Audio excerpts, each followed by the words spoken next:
Já dei ordem aqui para se pôr a gravar e é precisamente isso que vai acontecer. E mais uma vez aqui no 16 Válvulas, no nosso espaço próprio de tertúlia, hoje a oportunidade, para quem não conhece, porque eu tenho a certeza que conhecem melhor os trabalhos dele e que maneira de conhecerem, do que o próprio Ricardo Santos, ele que aceitou o meu convite, o Ricardo Artwork, se não falha a minha memória, mas acho que é esse o nome artístico, que o Ricardo faz um trabalho fantástico, já vamos falar sobre isso, mas o Ricardo tem muito mais para nos contar. Já tínhamos tido a ocasião aqui no 16 Válvulas de o receber, já esteve aqui em formato apenas de som, mas hoje convidei-o, desafiei-o para um desafio, neste caso podemos dizer, mais em vídeo, e portanto o Ricardo aqui está connosco, a quem desde já saudamos, agradecendo mais uma vez a disponibilidade. Ricardo, mando-te um abraço, obrigado. Obrigado eu. Tu que és o mestre dos mestres e és bem-vindo, como sempre, e como muitos e como todos aqui no Espaço 16 Válvulas. Aquilo que eu te pedia, Ricardo, para quem não te conhece, que nos desse aqui uma pequena apresentação do teu trabalho gráfico, para depois então falarmos das corridas, que há aí muita história à tua volta e eu vou querer ouvi-la, mas para quem não te conhece, Ricardo, explica-nos lá como é que chegas a ser o artista gráfico, vamos chamar assim, escolhido pela Racer para as suas magníficas capas. Ricardo, tudo começa na escola primária, na escola secundária, onde percebes que tens ali um jeitinho para fazer algo mais do que propriamente uns rabiscos. Será assim, Ricardo? Podemos começar por aí. Bem-vindo. Olá, obrigado.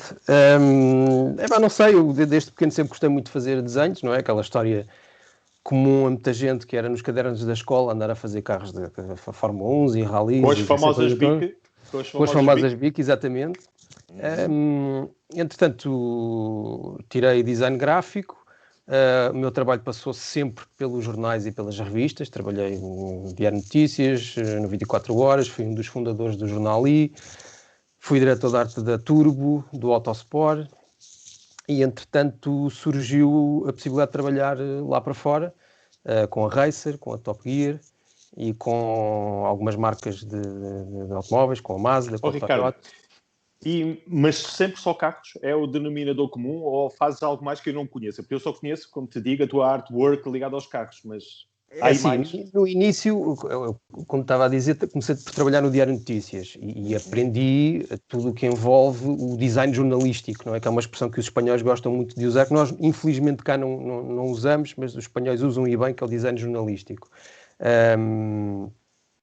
E obviamente não tinha nada a ver com carros, não é? O Diário Notícias é um jornal generalista.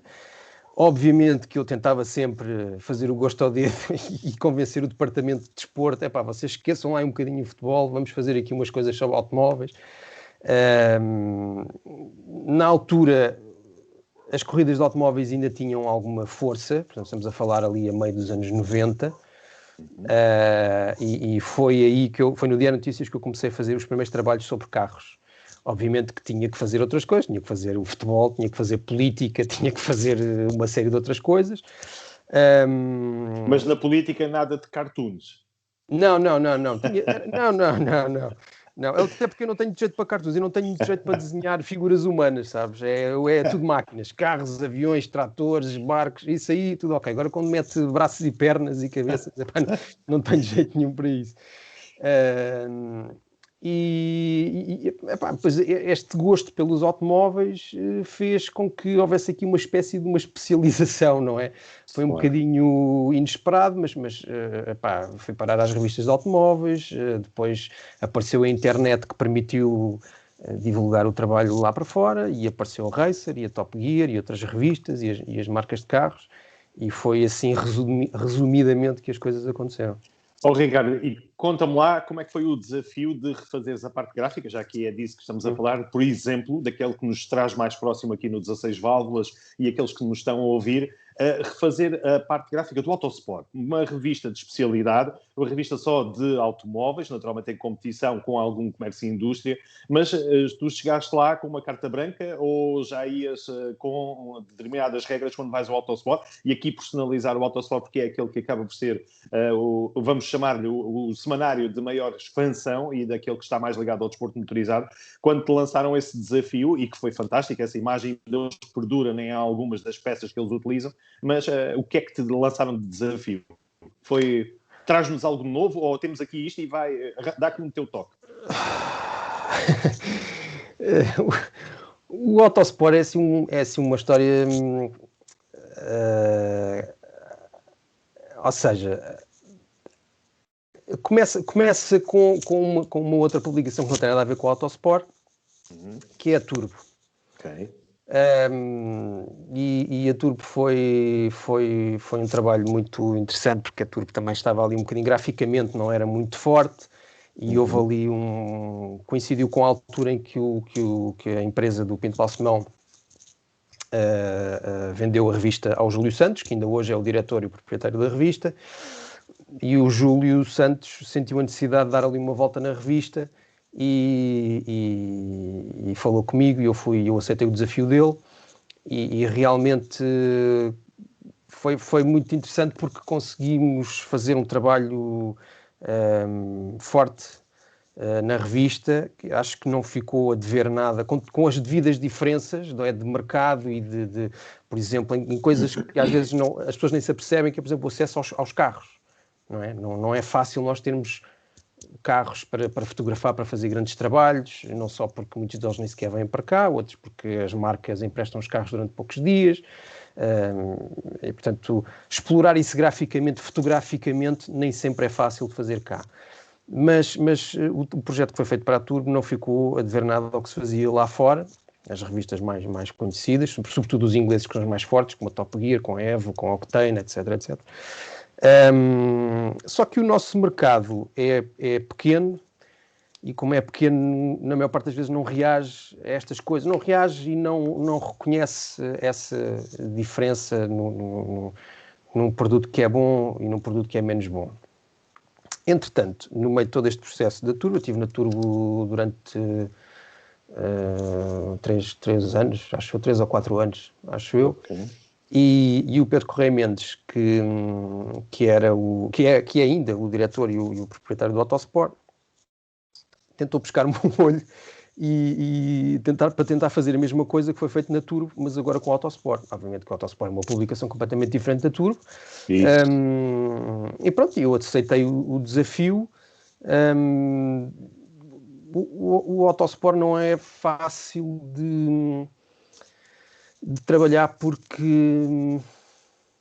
Como é que eu te posso explicar isto? Tu de certeza que acompanhas os comentários no Facebook, ao Autosport, há sempre gente que diz que o Autosport só fala de Fórmula 1, é uma chatice, se falasse de rallies eu comprava, não é? E depois saem umas capas de rallies e a malta vê, se isto se falasse de Fórmula 1 é que era bom porque eu comprava e não sei o quê. Ou seja, isto é tudo mentira. Ou seja, o Autosport pode ser a melhor publicação do mundo que ninguém compra. As vendas serão sempre iguais. Infelizmente é assim que o nosso mercado funciona, não só porque as pessoas não têm muitos hábitos de leitura, porque a internet também roubou muito do protagonismo ao papel, não é? Porque a informação que aparece lá é imediata e é de borla e tudo isso. Mas conseguimos dar ali uma volta ao Autosport, até porque o projeto, sabes que eu graficamente gosto muito de trabalhar com projetos simples. Projetos que tenham uma base forte, para depois fazeres trabalhos que sejam, ou seja, é uma base que se vá adaptando àquilo que é necessário, percebes? É necessário fazer a reportagem de uma prova que aconteceu no fim de semana, temos aqui esta base que funciona assim. É preciso uma grande entrevista a um determinado piloto, a um diretor de equipa, seja quem for, é preciso, ou seja, tem que ser uma base que tem que comportar isto tudo e que permita... Que não canse. Que não canse e que permita ter trabalhos grandes ou trabalhos mais pequenos e explorar a fotografia, explorar isso tudo.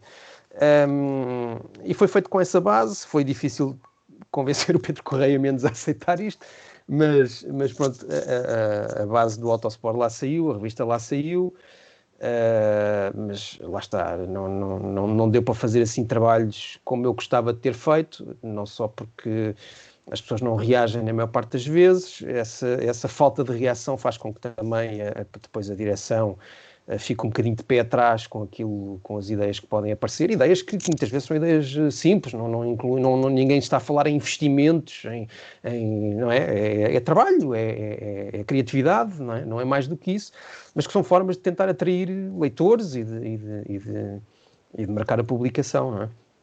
Na tua vida, o I acaba por ser a tua obra-prima? porque e tu tens partilhado, e eu tenho visto algumas publicações de vários tipos de modalidades, não vamos falar modalidades, mas vários tipos de informação, infográficos, até com questões ligadas ao espaço e tudo.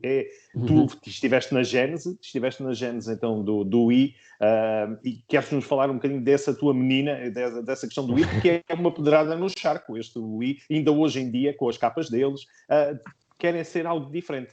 É ali que está a tua impressão digital? Não, isso não. O Wii foi antes da Turbo e do Autosport. Foi um trabalho conjunto, não é? Aquilo era um projeto que envolvia muita gente, mas foi uma tentativa de resposta ao declínio dos jornais, não é? De repente isto foi em 2009, 2010, por aí, portanto já na altura o papel já estava a sofrer um bocadinho, não é? E portanto houve ali uma tentativa de projetar o que poderia ser um jornal em papel para o futuro, não é? Em vez de ser aquele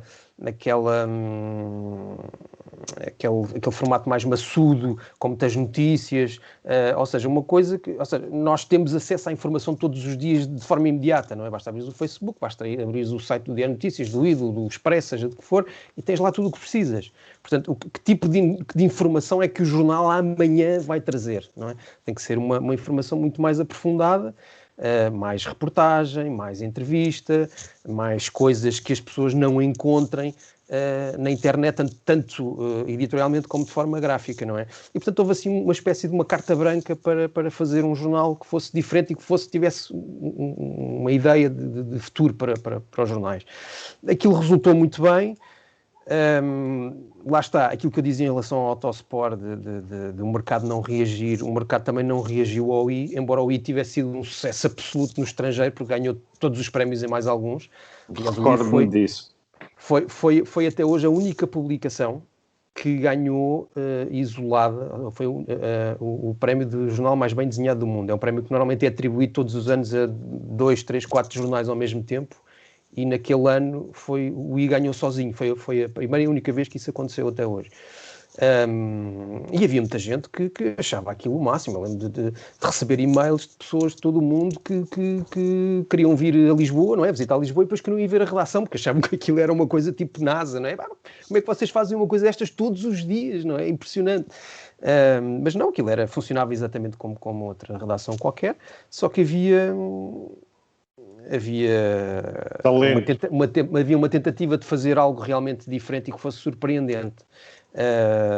Infelizmente, o Wii também tinha ali uma parte política por trás, não é? E as coisas mudaram e o jornal foi vendido e as pessoas foram-se embora, e portanto o Wii hoje, a base do jornal, o projeto gráfico é o mesmo, mas já não tem muito a ver com o que foi na altura. Ricardo, e fala-me agora da questão não só dos leitores, mas também no caso de quem dirige uma publicação, aqui procurar diferenças em relação à perspectiva e à maneira de ver a divulgação do desporto motorizado, na diferença entre os europeus, e vamos falar, porque não, de Portugal, vamos dizer assim, mas a nível do europeu é fácil de conhecer, com a contraposição com os americanos. Como tu tens um outro mercado, um público diferente, um público que procura a sua própria competição, que não diretamente a Fórmula 1, por exemplo. Estou a falar, por exemplo, da Racer.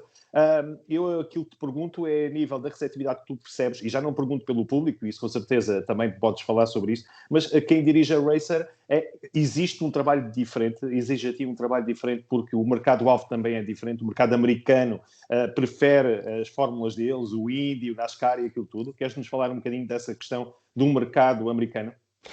É assim, o mercado europeu já é diferente do nosso. São mercados maiores, portanto tens a possibilidade de vender de outra forma, de vender a mais pessoas, não é?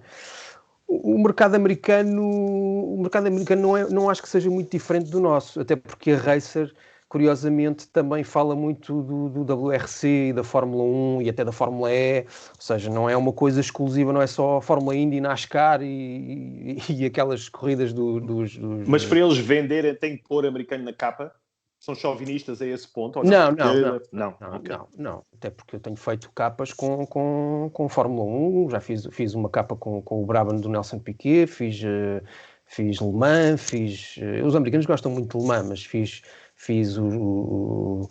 os Porsche que correram em Le Mans e correram lá nos Estados Unidos também, enfim, não é única e exclusiva. Já fiz uma capa com Fórmula E também, um Jaguar, portanto eles não puxam só pela Fórmula E. Não te pedem só americano. Okay. Não pedem só americano. Eles de vez em quando têm os suplementos, normalmente quando começa a temporada principalmente a temporada da Fórmula Indy e no início do ano com as 24 horas de Daytona, eles têm sempre uns suplementos e têm umas capas específicas com esse tema, mas não são...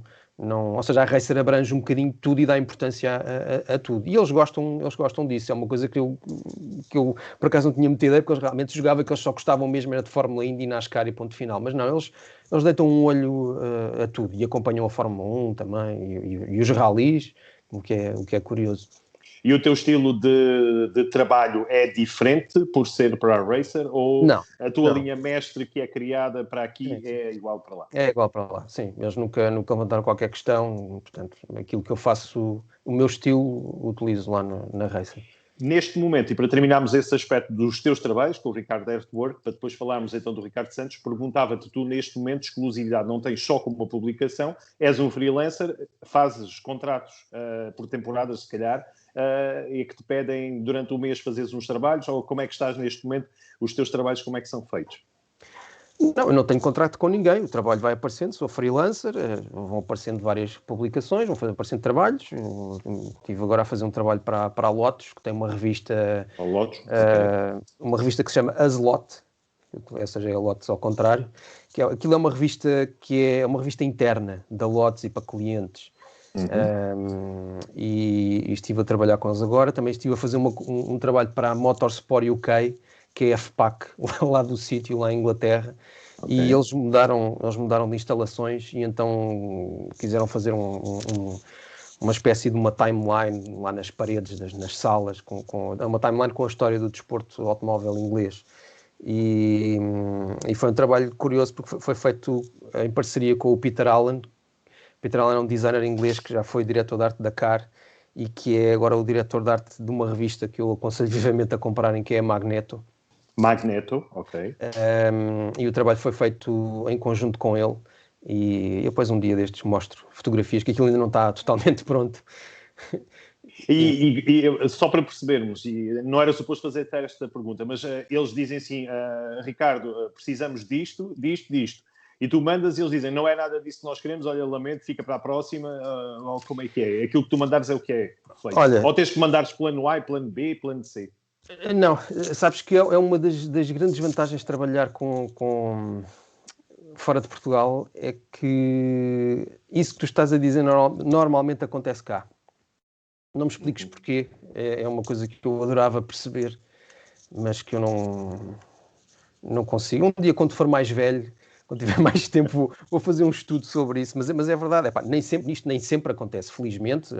Tenho muito gosto em trabalhar com pessoas cá em Portugal e tenho feito trabalhos incríveis. Mas há uma fatia grande que eu acho que às vezes não sabem bem o que querem, sabes? E as coisas não ali para a frente e para trás e demoram uma série de tempo a fazer. Quando é para a Inglaterra, para os Estados Unidos, eles normalmente explicam-se muito bem. Eles têm uma ideia concreta do que querem. Olha, é assim, queremos assado, tem que ter este tamanho, tem que ser entregue dia tal e pronto. E eu mando, obviamente que há sempre aquelas fases de enviar as primeiras maquetes, ver é por aqui, não é por aqui, sim senhor, está no bom caminho, mas as coisas fluem e despacham-se rapidamente. Normalmente nunca há grandes chatices. Aquilo... E o trabalho ganha com isso porque sai logo à primeira e é aquilo, e é onde tu te empenhaste, onde foste mais criativo, que é uma coisa que cá, esses exemplos que eu estava a dizer, coisas que acontecem às vezes cá, aquilo às tantas já é tão mastigado que no fim fica uma porcaria, não é? Mas felizmente que eles lá despacham logo as coisas. E ainda por cima é facílimo de falar com eles, e a maioria das conversas é sempre por e-mail. Nem sequer há chamadas telefónicas ou por Skype ou o que for. É por e-mail, é assim, porreiro, muito bom. Olha, precisamos só mais 10 centímetros para o lado, que isto é para enquadrar. Sim, senhor, fazemos já isto, mais 10 centímetros para o lado e fica tudo porreiro. E é facilmente trabalhar com eles. Espetáculo. Bem, deixamos para trás o Ricardo Artwork, fica aqui o convite para quem quiser conhecer os teus trabalhos. Faz tu a publicidade, vai lá, Ricardo, para não ser eu, onde é que podem encontrar os teus trabalhos? Podem encontrar no site ricardo-car-artwork.com e tem lá muita tralha para se entreterem. E para nas redes sociais. E nas redes sociais. Muito bem. Nas redes sociais, sim, também. Agora vamos falar então do Ricardo Santos. Tenho aí muitas histórias. Há pouco ias-me começar a contar algumas em off-record, mas eu não queria, de facto, perder esta oportunidade de falarmos um bocadinho do que está por trás de ti. Há aqui vários motivos para nós conversarmos. Eu iria começar pela tua direita e torna-se evidente pelos livros que estão aí do teu lado direito, pelo Capacete em Miniatura, nessa escala de 1.2, que há aqui uma fixação, há aqui uma... Vamos lá, aqui uma apreciação bastante no fenómeno Ayrton Senna. Vejo livros, vejo o capacete, pergunto-te, de facto o piloto, a imagem que foi criada à volta de Ayrton Senna, nomeadamente até do próprio capacete e do logo que é criado, o que é a mística que para ti te atrai do Ayrton Senna? Para começarmos por aí, depois já vamos falar de outros aí por trás de ti. Claro que para mim o Senna foi o maior, não é? Okay.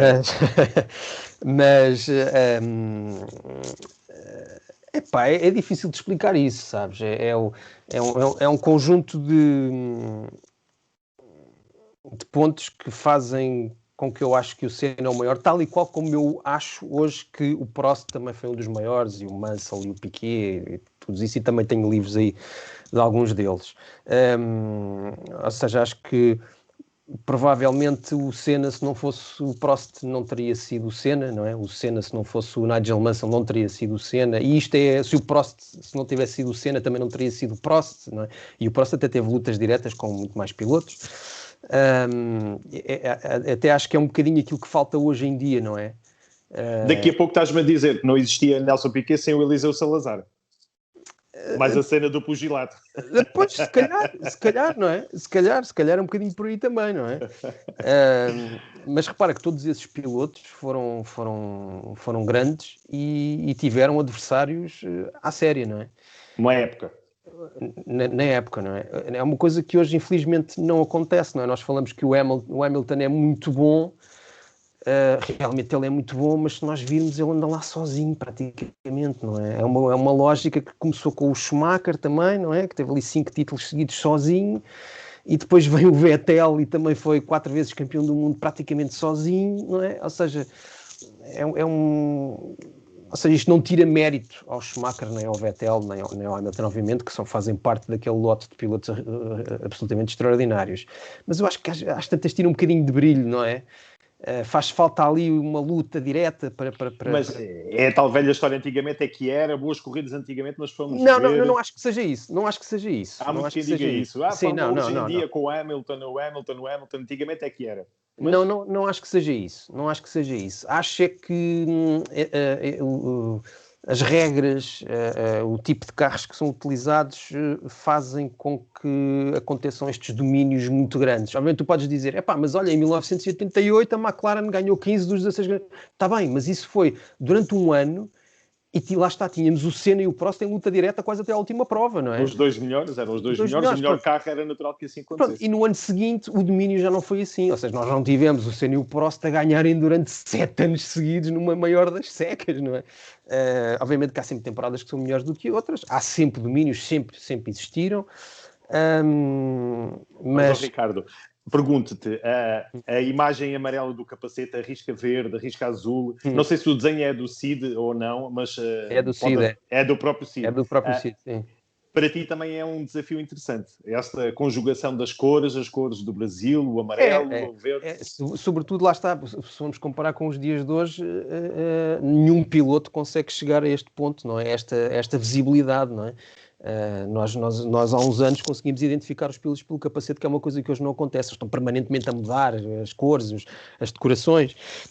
Não é que eu acho mal, mas acho que às tantas aquilo não acrescenta muito à festa, não é? É mais uma questão quase de marketing do que outra coisa. Mas o Senna é tudo. O Senna não é só o capacete. O Senna é tudo. Era a forma como conduzia, era a reação dele aos adversários, já ou corria bem, ou corria mal, enfim, eram as exibições. as frases, que ficam para a história. As entrevistas, enfim, é um conjunto de pontos que foram realmente importantes e que fazem do Senna aquilo que ele foi, não é?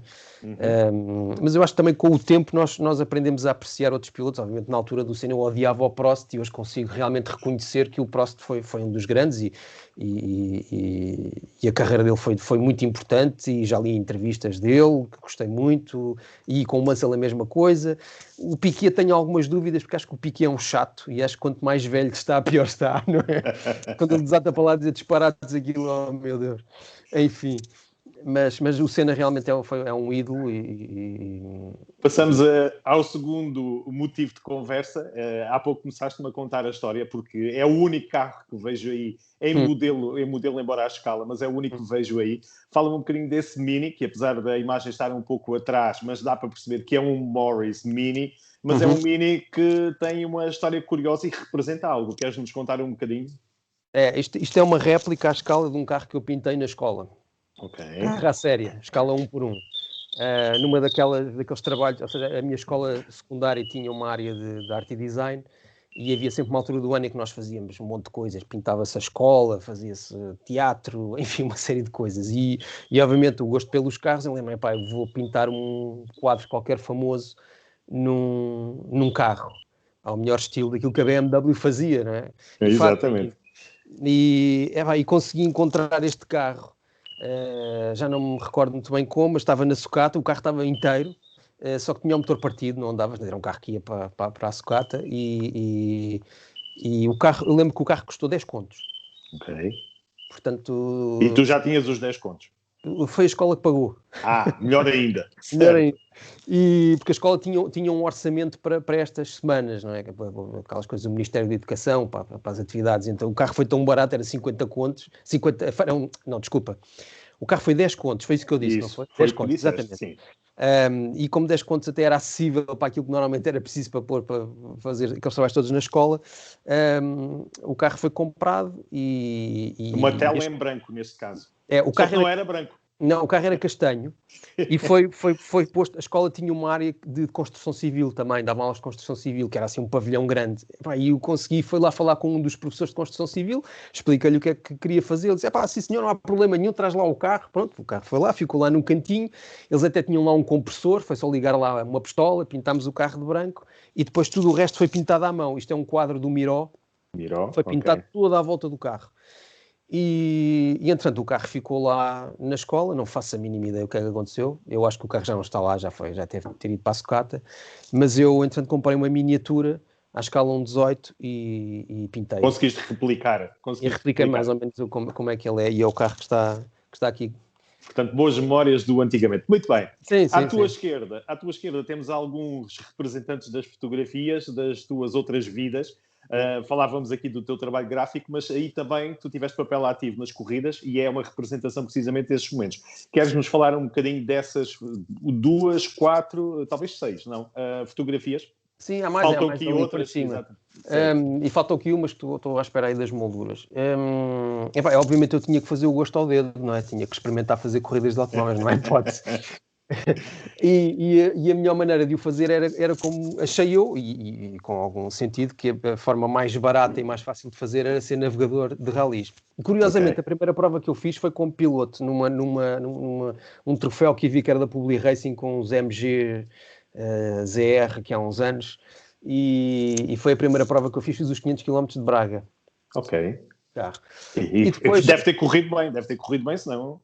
Não continuavas, mas para teres continuado é porque a coisa não foi assim tão má. Foi a única prova até hoje que eu fiz como piloto. Certo. Foi essa.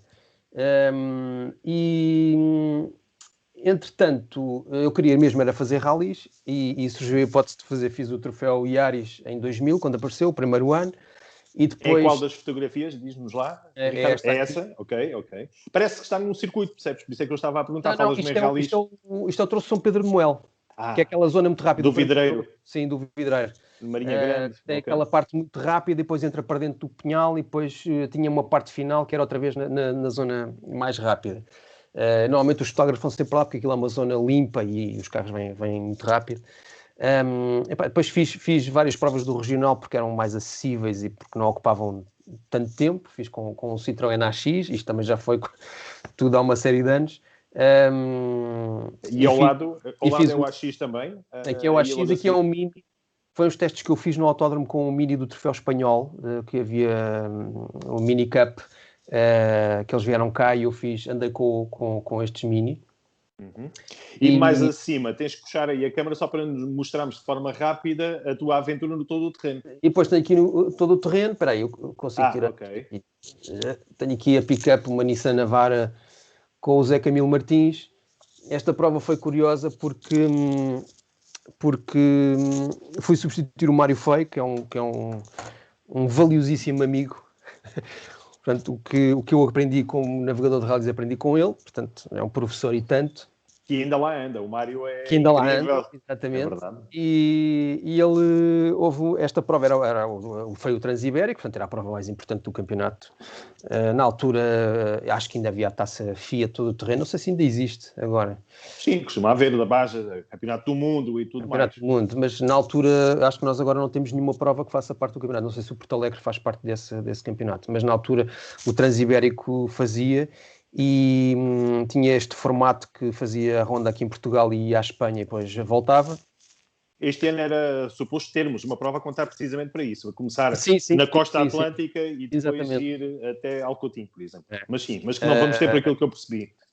E aliás, depois, acho que no ano seguinte chegaram a ir a Marrocos, não é? Fazia Portugal-Espanha e depois ia até Marrocos, ou assim qualquer coisa. Só que o Mário não pôde fazer esta prova e disse, olha, tens que ir tu substituir-me, porque eu não posso ir com o Zé fazer a prova. E lá fui. Só que aquilo começou de forma assim um bocado esquisita, porque tem aquelas coisas do cérebro mesmo parvas. Eu estava muito habituado a fazer rallies, obviamente que navegar em rallies é completamente diferente de navegar em todo o terreno, ou seja, eu acho que o meu cérebro estava preparado para estar continuamente a ditar notas, não é? E de repente nós arrancamos na primeira etapa e arrancámos e a nota que o roadbook tinha era ia 5 km, não é? Ia 5 km, curva 90 graus para a direita, uma coisa assim. E aos solavancos, isto é uma coisa completamente parva, já me disseram que isto é um erro de simpatia, não é? O cérebro está tão habituado a uma coisa em que eu, de repente, senti necessidade de dizer qualquer coisa, não é? De repente, mas agora vou estar aqui 5 km sem dizer nada, até aparecer ali o próximo, vou só dizendo, olha, faltam um quilómetro, 5, 4, 3, 2, 1. Pronto. E de repente ponho outra vez o terra tripa zero e dou-lhe outra nota a seguir. E o Zé diz-me logo assim, mas já passámos pelo sítio. Pronto. E eu baralhei-me completamente, aquilo foi um escândalo absoluto. Uma estupidez. Ainda por cima fiquei muito nervoso com aquilo, fiquei mal disposto, pronto, aquilo foi assim uma chatice. A primeira etapa tinha 2 rondas, que eram 2 repetições pelo mesmo sítio. Fiquei super deprimido com aquilo.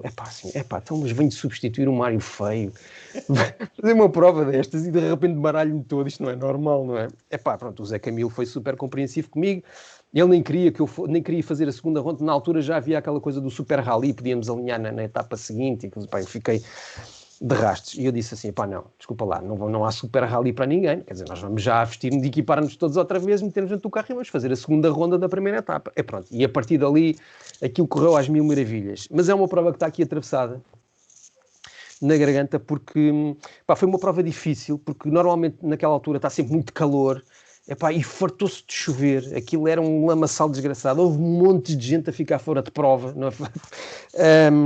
E nós fomos ali devagarinho, subindo lugares, a andar muito bem, certinhos, por aí fora, e pelas minhas contas, obviamente que isto está sempre aqui uns ses, não é? Mas se nós tivéssemos chegado ao fim, teríamos sido o segundo ou terceiro melhor entre os portugueses e provavelmente tínhamos entrado no top 10, que seria um resultado incrível com uma pick-up destas. Só que no último dia, uma parvoíce, uma vala que estava assinalada no roadbook, mas que era muito mais funda do que aquilo que parecia, porque com a chuva aquilo tinha ficado mesmo ali um buraco grande. Ou seja, o carro não teve ângulo para fazer o buraco e bateu com a frente na parte de fora da vala. E ao bater, furou o radiador. Nós não demos por nada, continuámos a andar, só de repente começou a cheirar a queimado e o Zé viu que o manómetro da temperatura estava lá no topo, mas já não houve nada a fazer porque partimos o motor. E foi só uma batida leve, não foi assim um encontrão daqueles de recuar até a frente toda, não foi o suficiente para furar o radiador. E ficámos de rastos com aquilo, vinhamos a andar muito bem e a conquistar lugares e, portanto, tínhamos feito ali um resultadão com um carro que normalmente teria ficado para aí em 20º, não sei quanto, ou 30º. Tens que voltar e fazer então a conclusão. Não, já disse ao que nós temos que nos vingar disto, temos que nos vingar. Ricardo, vamos então para os instantes finais desta nossa conversa. Mais uma vez que eu te agradeço. Tinha-te lançado o desafio e não combinámos se tinhas alguns trabalhos mais recentes. Aí eu tinha-te dito que em cima da mesa acrescentasse uma nota artística. Estou aqui no chão porque eles não cabem em cima da mesa. Isto são os desenhos novos que eu tenho. São capas da Racer. Ok. E que normalmente há sempre muita gente a pedir. Eu já me estou a babar, já vi o suficiente para me ficar a babar de tão fantástico. Não sei se consigo mostrar isto aqui. Até agora não. Mas...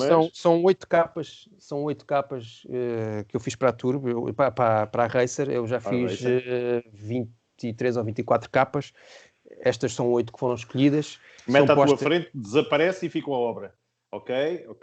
Conseguem ver? Consigo ver perfeitamente. Pronto. Estamos a falar Le Mans, inevitável, Corvette, estamos a falar do Ford GT Corvette. É a bandeira guerra americana. Exatamente, a bandeira americana como marking level em cima deste acontecimento. Isto é para assinalar o quê? A próxima aventura? Isto foi vamos dizer assim, a invasão dos americanos na classe GT LM, não é? É claro que andavam lá Porsches e Ferraris, mas realmente ter duas marcas americanas e com este nível foi qualquer coisa, não é? E os carros são incríveis.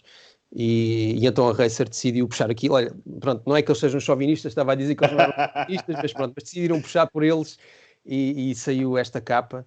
E vai ser estreada ou já apareceu e guardada? Não, isto já saiu. Isto são capas que já saíram. Eu digo já que esta foi em 2016. Saiu no número 275 da Racer. Foi em 2016. Isso quase virado ao contrário, parece referências ao Japão, vê lá. Fiquei eu aqui, mas é o meu subconsciente a falar. Fica aqui o desafio para essa situação. Aqui é isso. Foi em lindo. 2016 também. Fantástico. Que é a guerra entre o James Hunt no Grande Prémio do Japão, aquele famoso Grande Prémio, depois o Niki Lauda desistiu e o Hunt foi campeão. À chuva em Fuji. Fuji, exatamente. E aqui referências... Os riscos brancos são de toque teu ou é referência à chuva? É referência à chuva. Perfeito. Este aqui é o Moby Dick, que foi feito em 2019. Moby Dick, ok. O Porsche, ok. É o Porsche. Isto é uma série, eles todos os anos fazem um número que se chama The Great Cars Issue, onde eles fazem sempre assim uma resenha dos melhores carros que já passaram pelas corridas, de tudo, desde rallies, a Fórmula 1, portanto, carros que marcaram uma época. Extraordinário. O que é que temos aqui mais? Temos aqui o Jim Clark. Isto foi uma capa feita em 2017 no Lotus 4. Sem palavras. Essa fusão do amarelo é propositada ou há dois tons de amarelo? Isto é assim, o verde e o amarelo eram as cores da Lotus, muito mais dominante o verde, aquele British Racing Green, e isto era, o trabalho era sobre esta união entre a Ford e a Lotus, não é? Que revolucionou a Fórmula 1, não é? O DFV, que durou anos e anos. E este amarelo e verde serve um bocadinho para dividir chassi e motor. É um bocadinho essa a ideia, não é? Porque realmente é um casamento de sucesso, não é? A Lotus dominou com esta ideia de ter um motor forte. O Colin Chapman ter convencido a Ford a fazer um motor para a Fórmula 1 e que teve este sucesso todo. Ora, o que é que temos aqui mais da Racer? Eu estou sem palavras, portanto, aqui com os detalhes, aqui é o pormenor de ires ao detalhe e ires buscar coisas que o pessoal não se lembra. Olha, aqui também. Esta foi feita em 2000 e... Mas, curiosamente, nesta aqui, tu não dás o destaque para as rodas. Curiosamente, outro artista qualquer, se calhar, destacava as rodas, mas tu pões-os da mesma cor do carro e, se calhar, não é a primeira coisa que chama a atenção. Será? Não. Mas aqui é um... Eu quem acho que quem sabe e conhece, sabe que é ali que está o detalhe, não é assim? Será Exato. mais isso? Não é só isso, é que não é, o detalhe não está só nas rodas, não é? Todo o carro era um bocadinho estranho, não é? Portanto, é um formato... as rodas, obviamente, é o que chama mais a atenção, mas é um formato que tinha que ser adaptado ao facto de ter 4 rodas pequeninas à frente, não é? Portanto, o carro era assim, tinha um ar um bocadinho de trambolho, como eu costumo dizer, era um carro tão feio que se tornou bonito. E por isso a tua preocupação em dar aqui o destaque ao carro do que propriamente àquilo que é conhecido, passados estes anos todos, que eram as rodas só. E, portanto, o teu destaque era para o carro em si. Exatamente. Ora, cá está. Esta é uma boa maneira de terminarmos estes apontamentos. Sim, é uma boa maneira. 2013, é o Nelson Piquet. Isto é o mesmo carro, é o BT52. 1983. 1983, com as duas versões que o carro teve. Ou seja, esta foi a primeira, que era branco, eles são os dois brancos e azuis, mas tinha, ou seja, a segunda versão teve inverteram as cores, ok. Já vi isso na Toro Rosso, a Alfa Tauri este ano. Este ano também estão a fazer as cores invertidas em relação ao ano passado, curiosamente. Acho que esta decoração foi feita pelo Peter Stevens, que foi, por exemplo, quem fez o design do McLaren F1 e que na altura fazia muitas... Gordon Murray. Fazia muitas decorações para a Fórmula 1. Aliás, isso do McLaren F1, o Gordon Murray projetou o McLaren F1, quem o desenhou, Peter Stevens. E o Peter Stevens trabalhava com a Brabham e tinha feito esta primeira decoração que tinha muito mais branco. Ou seja, não tinha mais branco. O branco ganhava um destaque maior. E o Bernie Eccleston deixou que, este carro assim não pode ser. Temos que inverter as cores, que era a cor mais escura, o azul mais escuro a dominar mais. E saiu... Seria a exigência da Parmalat, será? Não, acho que foi mesmo o Bernie Eccleston. Foi o Bernie Eccleston que achou que o carro ficava muito branco. A única diferença depois desta segunda versão é que tinha aqui umas orelhas na asa de trás. Exatamente. Que a primeira versão ainda não tinha. E então, foi uma forma simples de mostrar isso. Dividir o carro, vai fazer e faz este formato tipo yin and yang, não é? Exatamente. É este que vai ficar bem aqui no meu escritório, também falar coisa a seguir sobre essa situação. Está bem. Mas foi uma boa maneira de terminarmos este apontamento. Ricardo, ficam aqui os meus agradecimentos. Muito mais tens para mostrar, mas o desafio fica para os nossos leitores e aqueles que acompanham, de facto, esta entrevista, que visitem, mais uma vez, Ricardo-Car-Artwork, é assim? Sim, .com. Da minha parte, Ricardo, desejo apenas e só que continues a dar pleno uso à tua criatividade. A única questão que eu aqui realmente tenho sobre esses quadros é perguntar-te só, em média, quanto tempo te leva, desde a concepção até a imprimir. Estamos a falar de uma coisa rápida, tu chegas ali com o computador e fazes isso em 3 tempos? Não. Depende do carro, depende da posição do carro, depende de uma série de fatores. Mas... há uns que eu faço num dia, surge logo a ideia, e faço aqui um esboço no papel e até à versão final é rápido num dia, outros pode levar 4 dias, ou 5 dias, uma semana. E hoje, estamos nesta altura, já em final de fevereiro de 2021, que carro é que tu desenhavas agora, aqui rapidamente, que tem uma imagem fantástica e que te desafia a fazer agora? Se fosse agora, sentavas no computador, desenhavas um carro de que categoria? Vamos dizer assim. Fórmula E? Fórmula 1, Rally. Sinceramente, não há assim nada que me cative muito hoje em dia, sabes? Os novos carros para Le Mans parece que prometem muito, não é? Vamos ver o que é que vai sair dali. Estou com uma grande expectativa em relação a isso. Os Fórmula 1 são iguais há anos, não é? E não acho que sejam muito bonitos, não é? Acho que são desproporcionados. Então os Fórmula E... Os Fórmula E são todos iguais uns aos outros também. Eles dizem que aquilo acho que há lá um Mercedes e há lá um Porsche, não sei, mas aquilo é tudo igual, não percebo o que é que se passa ali. E os rallies também falta ali qualquer coisa, não é? Os carros também são muito iguais, não há carrocerias diferentes, são tudo base de carros utilitários, praticamente. Portanto, é muito difícil escolher assim carros que sejam realmente incríveis para desenharmos. Acho que... Só indo ao passado buscar o 037, se calhar, que será o mais icónico dos teus trabalhos. Sabes que uma das coisas que eu sinto mais falta, eu digo sempre isto, é a diversidade. É pá, porque havia carros para cima, para baixo, compridos, mais curtos, mais largos, é pá, havia de tudo um pouco. E hoje não, é tudo igual, não é? Tudo muito... Utilizam todos a mesma fórmula, portanto, não, é difícil. Normalmente os carros quase têm sempre a mesma cor, é sempre bases de preto com vermelho. Os contrastes. Uhum. Ricardo, difícil. Percebi perfeitamente aquela que foi a tua referência à competição automóvel. Ficou aqui alguns desafios para os projetistas, para os desenhadores gráficos, mas da minha parte, aproveitar só e acabar como comecei, dar-te os parabéns. É uma extraordinária arte, aquela que tu fazes.